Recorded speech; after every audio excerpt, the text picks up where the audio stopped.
The NFL experience in full effect here on this Saturday afternoon, 24 hours before kickoff, Super Bowl 42, and of course, at the place right behind us, University of Phoenix Stadium. Hey, how are you, folks? Jason Horowitz, glad to be with you as on our last edition of Countdown to Kickoff presented by Comcast. It is Groundhog's Day, and it feels like we're doing all things over again from the first week of the season as we welcome in NFL.com's Pat Kirwan. And, Jason, how are you? Pat, it's news and notes. I'm doing fantastic. We're here at the Super Bowl. But in news and notes, and the biggest news of the day is not involving the teams immediately. The biggest news of the day has come out from the Boston Herald that there's a report that the Patriots before Super Bowl 36 taped the Rams walkthrough, their final walkthrough of that game. What are your thoughts to that? Well, we're not even sure it happened. It's a report. Secondly, how much are you going to use the information if you had such information? Third, have you ever been to a walkthrough? It's exactly what it is, a walkthrough. Guys standing around in sweats, putzing around on the football field, rarely doing anything but making sure mentally they know what to do. And the coaches like that last review out on the football field. I doubt much came of it, if it happened at all. And we don't even know if it was authorized. What about with the situation yesterday which started all of these reports? Arlen Specter, the senator from Pennsylvania, calling Roger Goodell. First of all, I'm not sure why they don't have anything better to do than call the commissioner to talk about why he discussed or why they destroyed tapes. But your thoughts on what Roger Goodell said yesterday in response? Well, I listened very closely to Roger's words. And Roger said we destroyed the tapes for a reason. And he did it for a reason to document. And then they had the Patriots sign off that these were the only copies. A, by burning them or destroying them whatever way he did, he prevents any leaks of those tapes out into the market again. And B, if anything ever surfaces again from the Patriots, they're in a lot of trouble.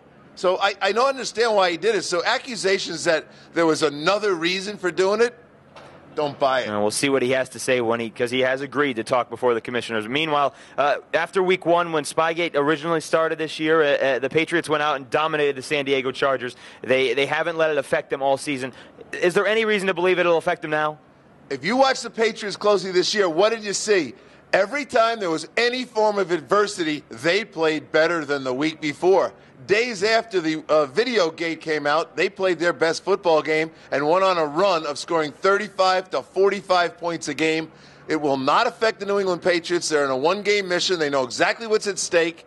They're not going to let the distractions of media affect them in any way. It hasn't happened all season. They are, of course, going for 19-0 and the perfect season. Let's get into the field behind us because that is a different story as well. You told me earlier this week, and it's been well documented, the way they roll out the field, I mean, it's a motorized railroad track, but they're planning on cutting it one more time, making it a very short field. How does that affect this game? It's going to be a spectacular surface. For those who aren't going to be here, let me describe it to you. The entire field goes on a railroad track out into the sunshine, this beautiful Phoenix weather, and lives there. And then it's rolled back into the stadium for the game. I went out on the field. It is fast. I was out in a pair of street shoes. I didn't think I even needed spikes. They're going to bring that grass down another quarter of an inch. It's going to be really conducive to a high-scoring passing offense.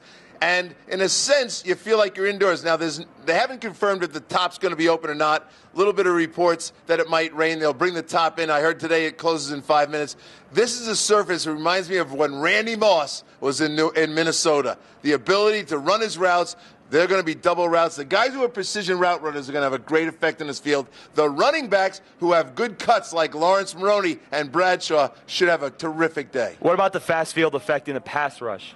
You know, the pass rush, defensive guys love to get off the ball on a field like this. They love synthetic surface. This is as close to a synthetic surface as you could get. They'll love their ability to get off on the ball.